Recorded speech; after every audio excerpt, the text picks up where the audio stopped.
Anies berhasil merangkul pendeta. Mengapa Ahok gagal merangkul Ustadz?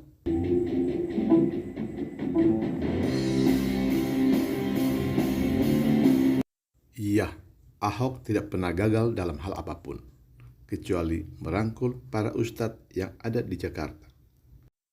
Basuki Cahayapurnama, atau lebih dikenal dengan panggilan Ahok, adalah pria yang cerdas, intelektual, dan rasional.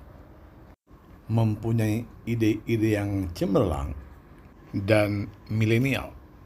Pernah menjadi wakil gubernur pada masa Bapak Joko Widodo menjadi gubernur DKI Jakarta dan kemudian menjadi gubernur DKI Jakarta. Banyak pencapaian dan prestasi yang dibuatnya selama menjadi gubernur DKI Jakarta. Beberapa di antaranya adalah membangun banyak rumah susun dan membangun simpang susun Semanggi, Jakarta. Basuki Cahayapurnama atau Ahok dikenal orang sebagai pria yang baik dan suka menolong. Tetapi di balik itu semua, ia juga dikenal orang memiliki kepribadian temperamental.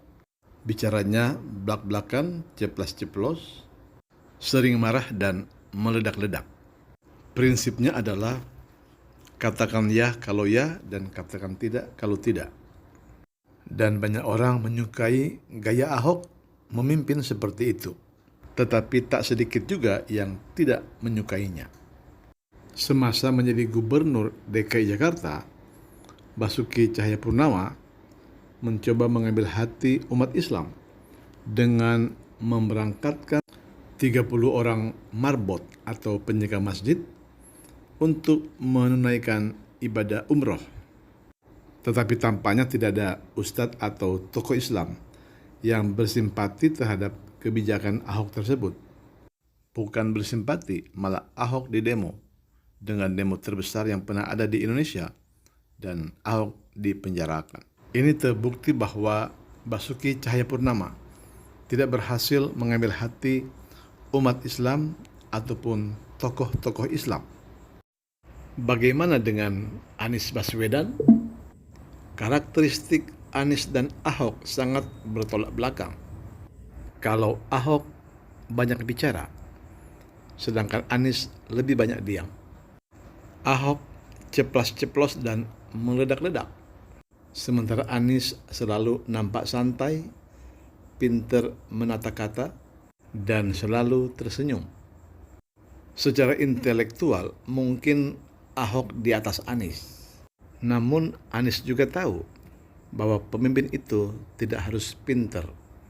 Semua orang pintar ada di Jakarta. Dan Anies tahu itu.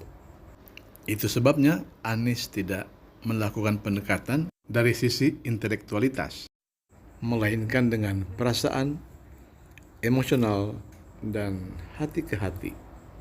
Dan kelihatannya Anies berhasil dengan cara seperti ini. Misalnya, Anies Baswedan berhasil mencuri perhatian umat Kristen terhadap dirinya. Banyak orang sering menyalahkan dirinya. Banyak netizen yang sering menyalahkan dirinya. Tetapi Anies tak sekalipun dia membalas kritikan itu.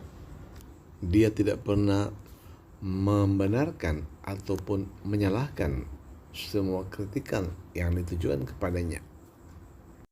Dia hanya diam dan membiarkan kritikan itu berlalu begitu saja.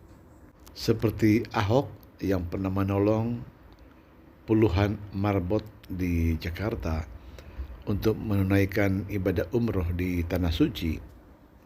Anies juga melakukan hal yang sama dengan memberi dana BOTI, bantuan operasional tempat ibadah di Jakarta, terhadap gereja-gereja.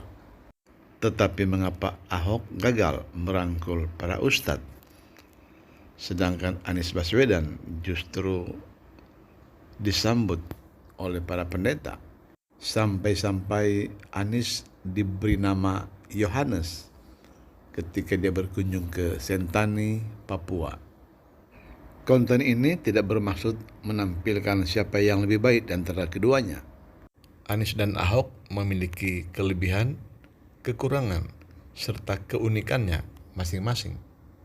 Mempunyai pendukung dan hatersnya masing-masing. Konten ini semata-mata hanya memperlihatkan dua karakter yang berbeda yang pernah memimpin Jakarta, Anies Baswedan dan Basuki Cahayapurnama. Keduanya mempunyai ciri khas dan gaya kepemimpinan yang berbeda. Ditinjau dari sudut pandang psikologi, Ahok lebih menonjol di IQ, intellectual quotient atau kecerdasan intelektual, sedangkan Anies lebih menonjol di EQ, emotional quotient atau kecerdasan emosional. Ahok berhasil membangun, tetapi Anies berhasil merangkul. Itulah keunikan keduanya. By the way, nobody is perfect.